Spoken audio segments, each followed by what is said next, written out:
My name is Bruce Wernick. I'm a financial service professional with Mass Mutual. I represent that company along with other companies. I help individuals and business owners bridge the gap to their financial security.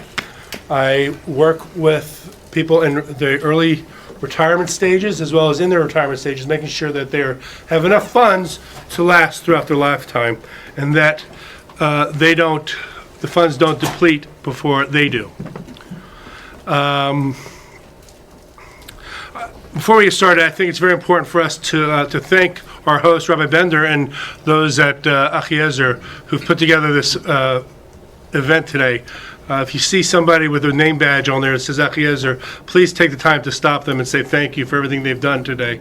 I think the information that they've put together for you is quite. I hope you find a big value and that you're able to find a lot out of it. Most importantly, I hope you don't take this and be selfish with this information. Please be sure to share it with anybody who isn't able to attend today. It's important that you share this information with everybody, because making the right decisions in your retirement is and having the right information can mean the difference between a happy retirement or a one that is going to be burdened with questions of what about tomorrow? What am I going to do about tomorrow? So, this happened again. Sorry. Why did this happen?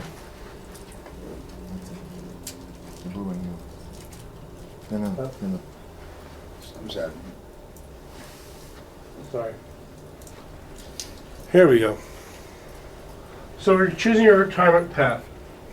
You know, we're living in crazy times today. The stock market's down.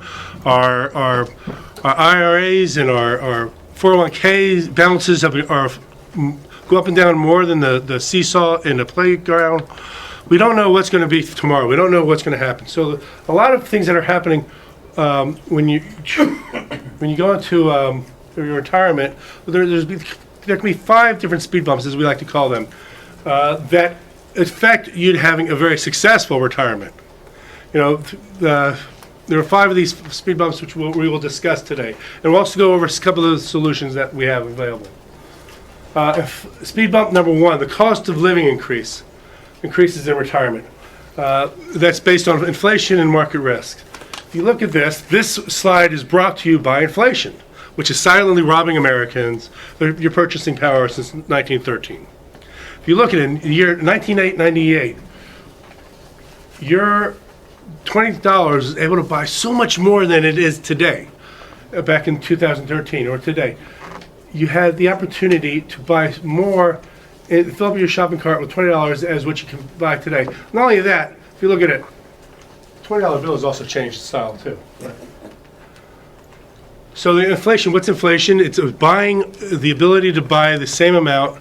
Buying the same amount for much more money than it is today. In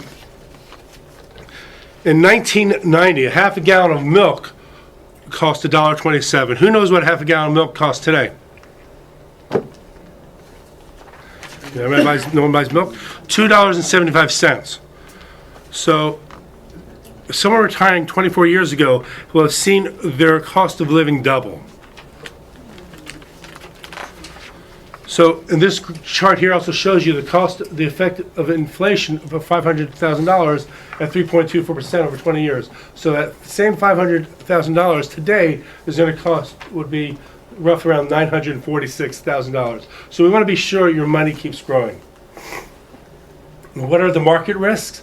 Someone who had retired back in 2008, 2009, you can imagine their retirement income, if they had taken the retirement at that time, the depletion of the market at that time had made their own retirement income cause to be depleted much faster.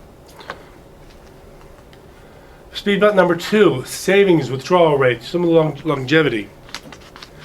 You know, there's a concern that people have of depleting their funds. You know, when someone retires, they're making a fundamental shift. The shift comes from collecting a paycheck to actually becoming more one of asset depletion. You're actually depleting your assets. Let me ask you, what is the biggest day of the year, the biggest day of the week that you spend most money? Thursday? Thursday, okay, I guess that makes some sense. Thursday. A lot of people say Sunday. So think about your retirement is a lifelong full of Thursdays. You're spending more money because you're not really taking any more money in from it.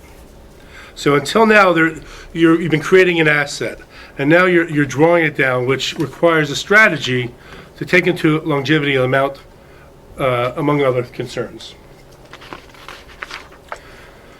The question we face is, how much do we deplete? How much do we take out? How much do we withdraw? If I take out too much, will I finish with too little? And am I giving up too much to avoid helping my children and their families if they may need my help? Those are questions that we get all the time regarding taking out too much or taking out too little. So what's going to happen if you take out too much too soon is you're going to be spending going to the mountains instead of going to the bungalow colony. You're going to actually be going to be doing what this guy's doing and welcoming people to Walmart. That's the risk that people have, is that they're going to be ending up working at Walmart and not enjoying their lifetime as they see fit. And what happens to the surviving spouse of a retiree? Will they have sufficient income? Will they be able to meet their basic needs, and will they be able to cover their final expenses? So these are some of the concerns that a spouse has, because the average earner was the one who is making all the money. What's going to happen to their income, to the remaining spouse? Are they going to be enough for them to be able to live off of and have a meaningful and productive life, and to be one above the water, not worrying about where the money's going to be coming from? So speed bump number 3, effects of taxation and on retirement savings. These are, many people put money away each year to take out plan on their tax deduction. Well, a lot of people don't realize that when they're ready to take that money out of their 401ks or IRAs, that they have to pay taxes on that money. You'd be surprised at how many people we actually meet with that say, "Oh, I got to pay taxes on this money." But yes, it's tax deferred. It's not a tax-free income. A little side story. I have a client that who's on a pension, and thank God she's making a lot of money on the pension.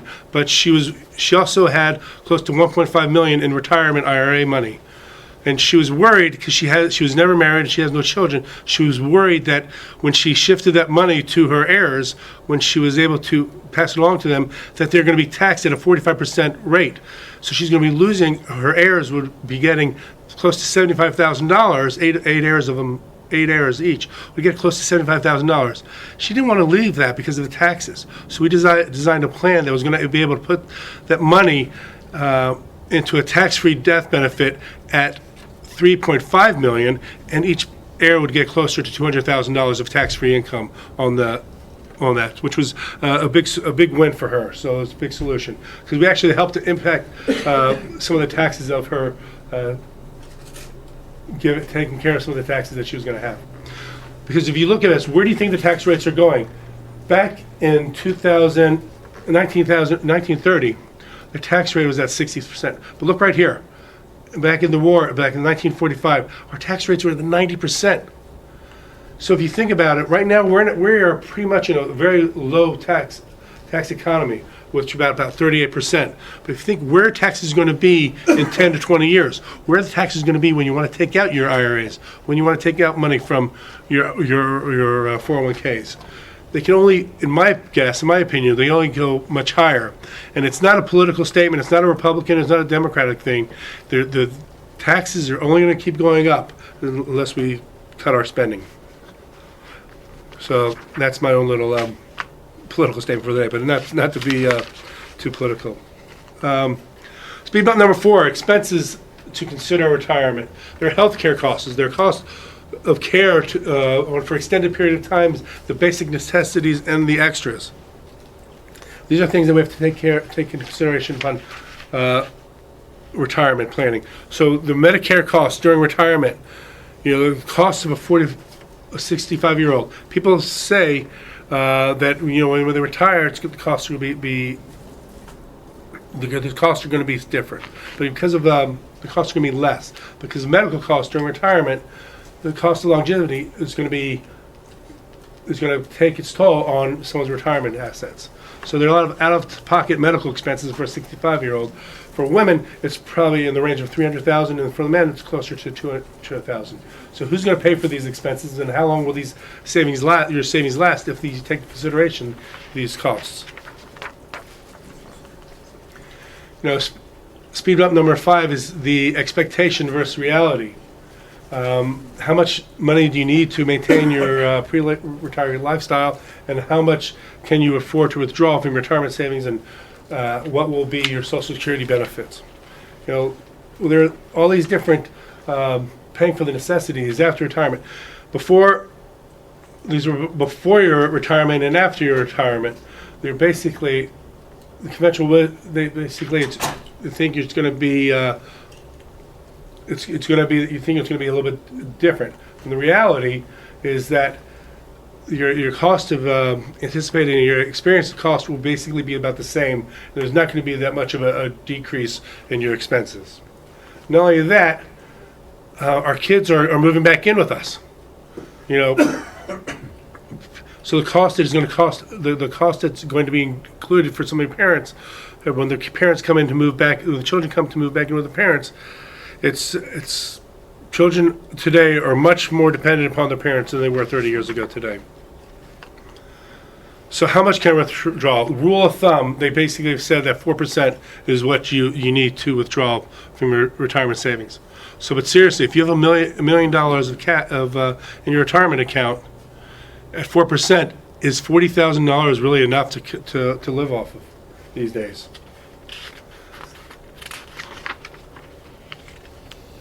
Some possible solutions here. Keep in mind that each individual requires a customized solution, not one size fits all in retirement planning. It's very disappointing that a lot of financial advisors out there today decide that you look like you are basically set up for. They kind of like just sum you up in one glance, as opposed to doing the proper sort of planning for you and the proper sort of preparation. So, which means you have to evaluate your retirement portfolio, make necessary adjustments when it happens. Things change in our lives. Our lives are a constant change, and as things change in our lives, we need to make these adjustments on an everyday basis. A lot of people don't necessarily take that into consideration. You may need to consider more a conservative portfolio as you get older. This is pretty funny. So yes, my investments are diversified. 20% out the window, 65% down the drain, and 15% gone with the wind. So you need to help minimize your income taxes, avoid lump sum distributions. Something you need to consider is taking your money from 401ks and putting it into IRAs, into smaller amounts. Because if you take lump sum distributions at one time, you're going to be cleared with higher taxes in a higher tax bracket. Something that you really need to avoid doing. You need for other products. People are living longer lives, increased health problems, and the need for extended periods of care for an illness or an industry. Medicare, Shlomo will deal with a little bit more in his presentation here. Medicare is basically health insurance, and that's something that's not there to cover the cost of care. And it's not there to be put in. It only covers for skilled labor, not for custodial care. There are long-term care products out there that you can buy to help you maintain and to reserve and to protect your assets. The high cost of long-term care may reduce the exhausting of your savings. You may not have to worry about paying out of pocket to cover the cost that you have. And it's available based on your needs and to help maintain the retirement savings. And again, we spoke about this earlier, leaving a spouse behind. Some of the insurance products are able to make sure that you're able to have income for the surviving spouse that is able to put them in a better position so that they may live a more healthier life and not have to worry about any of the challenges that come about with not having a substantial breadwinner around. Longevity risk, people are living, you're going to be hearing this all day. people are living longer. The possibility of having a healthy 65-year-old living to some long-term life. What is it? You have 25% chance of living to 97 for both with man and a woman. That's pretty unique standard stat right there. So some of the things that we talk about is putting your income into a guaranteed income for life annuity. Basically, it's providing you your own pension. It's giving the individual their own pension for their own life. Gives them a guaranteed lifetime income stream. Also, payments will continue throughout the annuity's life, not as long as the money's there, but as long as the person is living, they will receive a guaranteed check for as long as their life. And they are not tied to the market whatsoever. So, choosing a retirement path, it's all up to you. It's in your court. It's what you want to do. Like I said, there's not one solution fits. There's not one solution fits all. It's basically what's able to do what makes best for you. So I hope you found some of this information that we put together informative. We'll be sure to take some questions after this. And now I want to. We can take some questions now. Oh, if you have any questions, we can take some questions now. As opposed to any questions right now. Pass the card around if anyone has questions. Please write on the index cards and pass it to her, and she'll give it to us.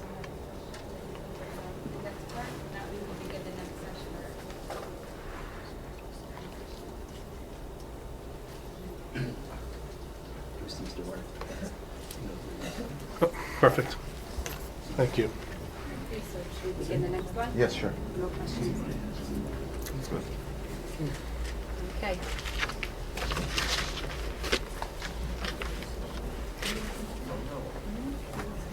So out of order. Hi everyone, thank you for joining us. Now at the second part, we thought that we should go into a little bit further details about one of the things that Bruce spoke about, and that is long-term care. Because people are living longer lives and the need for care is becoming higher and higher in the country. Now when you think about your retirement, what is a person's goal and ambition when they think about retirement? You're talking about people who spent a lifetime raising their children, paying their mortgage, going and working, and now they're going to think, okay, you know what, this is my chance to retire. I might go spend time with my spouse more than I thought of. We might travel to different locations, places that we didn't get to do before. I mean, it was my wife and I got to take a 2-day vacation a few years ago by putting our children in different places. It was like this, but imagine, that's what we look forward to. Our kids are going to be married off, we get to do things we never got to do before. Some people think about all the nice places they're going to go. Some people think, I'll have more time to learn. I'll have other things I can do that I never got to do before retirement. And that's one of the things we're going to be talking about and focusing on right now. So, but sometimes a person's plans become things that are unanticipated.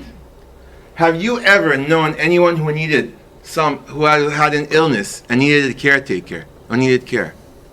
I'm sure a lot of people are familiar with that situation. I myself, I said before, my aunt, who my father's sister, lived with us. She never got married and she lived with us. Towards the last 8 years of her life, she got chronic illness. She had a brain tumor actually that had to be removed, and half her body was paralyzed. And she qualified for Medicaid because she didn't have any assets, and she had the worst caretakers ever imaginable that came through the Medicaid system to help her. They stole from her. They tortured her. My parents' life was a living hell because of those caretakers, and my aunt's life was a living hell. So I personally lived through that, and things are sometimes unanticipated, things that you don't think is going to happen to you. And the question is, where do they receive care? Who provided care? And what impact did this have on your family and finances? When you think about tomorrow, do you think you will live a long life? I work in the life insurance industry. It used to be that the government would set tables to tell you when life insurance policies will endow. So they used to set those tables at age 95. Eventually they moved the tables up to age 100. Now they're currently at age 121. A life insurance policy will endow at age 121. Because people are living longer lives. That's what's happening. It's a natural thing. But is there a possibility when you live a longer life, you're going to need that care at one point in your life? There's, I think, about a 65% chance statistically that a person at a certain point in life is going to become frail. They can't take care of themselves, and they're going to need some assistance in being taken care of. Where would you like to receive care? Most people would like to be home. They don't want to be in a nursing home. People like to be home with their family. Who would provide that care? A lot of times that falls on the shoulders of the spouse. Eventually the children have to help. What have you allocated to pay for care? What have you done with that? The process of a long life is full of excitement and things. We can focus on goals, explore interests, and enjoy our families. But I'll tell you a story that unfortunately happened to a friend of mine. His parents moved to Israel. They retired over there. They had some considerable assets they used for retirement, and they bought a home in Israel. He called me up and things actually were too late. His father became chronically ill. He needed help. The mother got drained eventually. They started getting help from outside. They slowly depleted all their retirement assets. At that point, he came up to me and said to me, "Listen, what can I do now?" I said, "At this point, what can I do for you?" He said, "I think my only option is to do a reverse mortgage." And I don't know if you're familiar with that. When an institution buys the home, they forward the money to the person and let them use that money while they're living, and then after their death, the home gets transferred to that institution. So what was my obvious question for him? What's your mom going to do after your father passes away? His response was, "I don't know, I can't deal with that right now. We are so overwhelmed with what's going on in my parents' life right now, and none of the children are able to help the parents financially, that I have to do this right now. I'll deal with it when I reach that stage." You know, people come sit down with me and we make a plan, and one of the first questions I ask them, "Okay, so how much are you making now? What percentage of that do you need for retirement?" And they have all these numbers figured out. But so people have to calculate that sometimes there's unanticipated things that will happen and you have to make sure you're covered in case of that situation. What is your plan? And let's define what is long-term care. What causes a long-term care claim? There are 6 things that we call the activities of daily living. And these are the basic things that a person does every day. Bathing, eating, dressing, transferring, that means moving around, going to the bathroom, and continence, being able to keep continence. The easy way to remember that is when you wake up in the morning, you're able to get up. You're able to walk to the bathroom. You're able to brush your teeth. You're able to shower. You're able to get dressed. You're able to move on. You're able to maintain your continence. When a person can't do 2 of these functions because of a chronic illness lasting over 90 days, at that point they become eligible for long-term care. Or if there's a cognitive impairment, such as Alzheimer's. Or at that point, sometimes Parkinson's affects that as well. Walking is not a... Yeah, mobility is walking. It's not there. Transferring. That's transferring. Yeah. But you mean mobility. Yeah. Okay. It's the same. Now there's something else also into this called instrumental activities of daily living. And these are also things that when you see a person needs help with these things, such as managing medications, managing money, housekeeping, transportation to appointments, grocery shopping, this could be, not always this, but this could be an indication that there is going to be a long-term care need in the future. Who are the care providers? As we said before, usually it starts with a spouse, it becomes family and friends, and then sometimes, unfortunately, go to adult daycare facilities, home health care agencies, assisted living facilities, or skilled nursing facilities, or God forbid, hospice. Now, usually the lifespan of care starts with the family. People want to be home. The whole point is people come up to me and they're like, when we talk about long-term care insurance, they're like, "Oh, is that the nursing home insurance?" I'm like, no. The whole point of long-term care insurance is to keep you at home as long as possible and to avoid being in a nursing home, because that's what people usually rather be. And unfortunately, sometimes the family get overwhelmed and they need home health care services. Sometimes even home health care services are inadequate anymore. They have to be moved to special facilities to help that person. It's important to remember that caring for a loved one can have deep emotional impacts on a family. There's sometimes tremendous resentment among siblings or siblings' spouses Why is my spouse always the one who has to take care of everything for his parents? Why don't the other children help? Why is, and sometimes the spouse gets completely drained. Unfortunately, in my family, I also have my father-in-law has Parkinson's. And he suffered for many years now. And my mother-in-law was completely, reached a point that my mother was completely falling apart until they started getting aides for him to help him around the house. And even the time he's not there, it's still so hard on her. Now, funding options. One thing I want to just pre-qualify is that I am a financial advisor and so is Bruce. We are not Medicaid or Medicare planning experts or attorneys. Okay, so I'm going to give you some general information, but if you want specifics, I can either refer you to Medicare and Medicaid attorneys who do that as a specialty, or I'm sure there's a lot of people over here that do that as well. So I'm just going to give you some general background information about this. What is Medicare? Medicare is meant as a health insurance. It's meant for acute care and skilled care. What is skilled care? Let's say a nurse, rehabilitative care, when a person needs rehab. It's not meant for custodial care. It's not meant for a person to help the person eat, go to the bathroom. That's not what it's meant for. Sometimes it might be a consequence of it, but the real intention of Medicare is skilled care. Now, to qualify for any kind of skilled nursing facility, generally speaking, a person needs a minimum of a 3-night stay in a hospital. Within 30 days, if they get accepted into a skilled nursing facility, at that point, for the first 20 days, Medicare will pay for it. Between days 21 to 100, there's a co-payment of about $150. And then after day 100, you're on your own. Now again, just to tell you, to get the specifics of this, you would need to speak to an attorney that specializes in these things. But again, it's meant for skilled care, rehabilitative care. The point is they're trying to get you back on your feet again.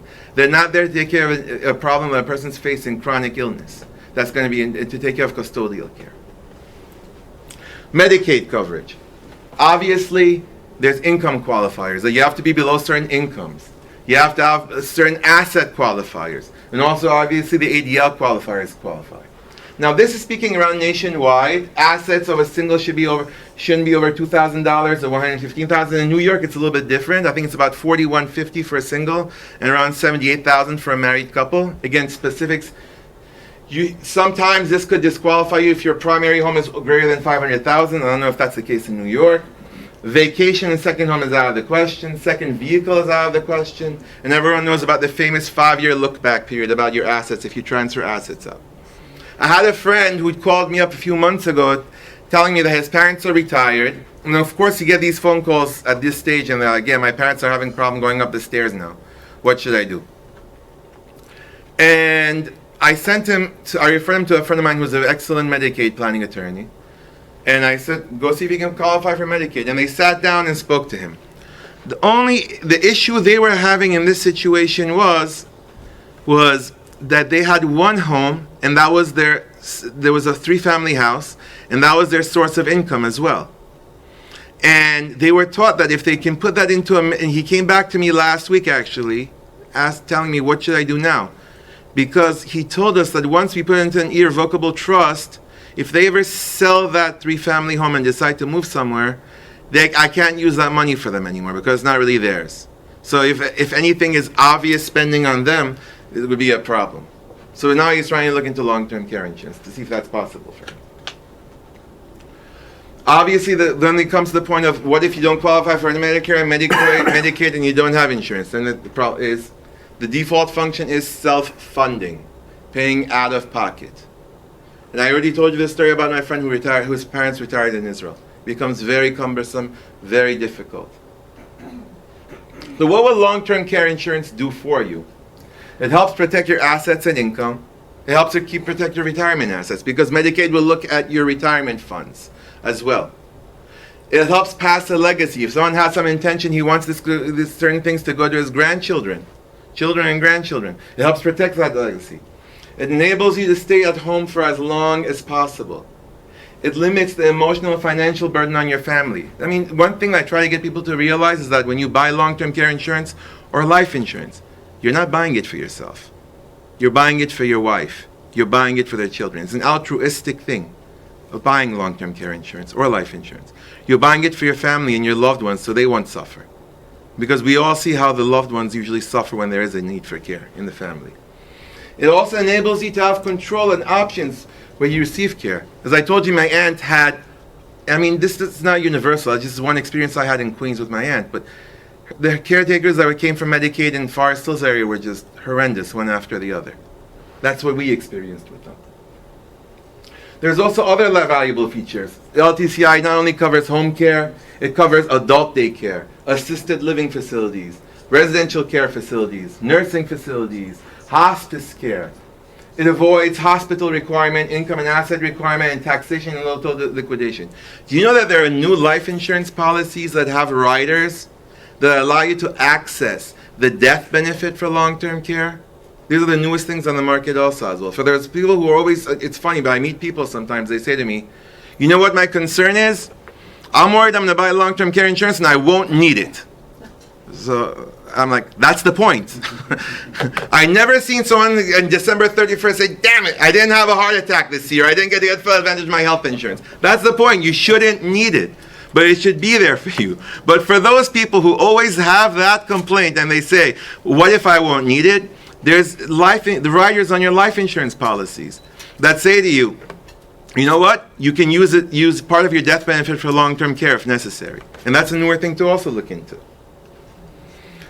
There's also New York State and many states were concerned and worried because they realized people weren't planning. They realized people might have big problems and big pitfalls. Obviously all these things, when a person has no more retirement assets and their assets are dwindling and they have to be able to qualify for Medicaid, and there's other issues that the state has to step in, they start saying, you know what? Guys, wake up. You're going to need this. You might need this. So you know what? The state's going to partner with you. The state partnered up with a bunch of insurance companies, and they said, you know what? If you buy this long-term care policy, this special one that's sponsored by the state, and you use up all the money in that insurance policy, the state will let you qualify for Medicaid and still protect your assets and your income. That's how much they were trying to push for it for people to come. I remember New York State a few years back, they were like, hey, by the way, it's a 5-year look back. This is what they were saying to me. I don't know. No one can predict the future. But they're like, we're going to make it tougher and tougher and tougher for people to qualify for Medicaid. It's very simple. Obviously, you see what's going on with Social Security. There's not enough funding. One of the biggest complaints I heard about the budgeting of the states right now was where Medicare is taking, how much Medicaid is costing the states. So that's why they're trying to step in and help people. There's also the premiums on certain situations can be tax deductible. If a person owns a C corporation, for instance, and he's the owner, and he uses the premiums to pay for his long-term care insurance policy, the premiums are tax deductible to him. They're a deduction for the company, and they're not taxable to him. The employees, if he pays for his employees' long-term care insurance, it's a deduction for the company, and it is not taxable for the employee.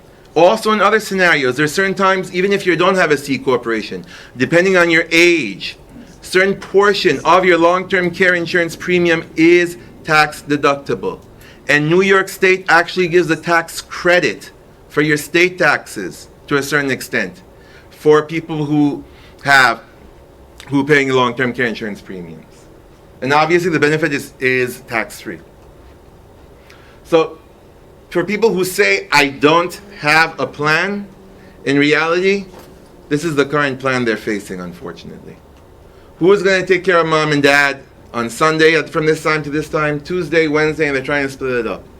And I know numerous occasions where families are just falling apart trying to care for their parents. And unfortunately, the kibbut avayim is not done the proper way when people are under tremendous pressure. It's funny. I have a friend of mine another financial advisor, who tells his clients sometimes, you want your kids to have to help you go take a bath? It's embarrassing for the parents as well.